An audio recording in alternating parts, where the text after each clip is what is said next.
पड़ेगी, यानी कि कम से कम 24 की जगह 48 एम्पीयर की बैटरी आपको लगानी पड़ेगी। इसका जवाब ये हुआ कि 50 एम्पीयर पक्का, पक्के का नाम ले रहा हूँ, मॉडल का बात नहीं कर रहा। पक्का 50 एम्पीयर की बैटरी लगाएँगे तो आपके ऐसे 8 बल्ब 2 घंटे चल जाएँगे। ये आंसर है आपकी बात का।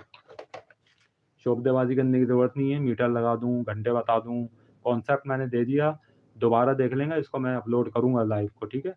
ऐसा एक बल्ब अगर 1.2 एम्पीयर ले रहा है तो 8 बल्ब लेंगे 12 एम्पीयर, 2 घंटे आपने चलाने हैं तो 2 घंटे से मल्टीप्लाई करें, 24 एम्पीयर आपको लोड चलाना है, 24 एम्पीयर के लिए आपको बैटरी जो है उससे डबल कैपेसिटी की चाहिए, यानी कि 48 एम्पीयर की बैटरी चाहिए। 48 एम्पीयर से मुराद ये है कि पक्का 48 एम्पीयर, मॉडल नहीं।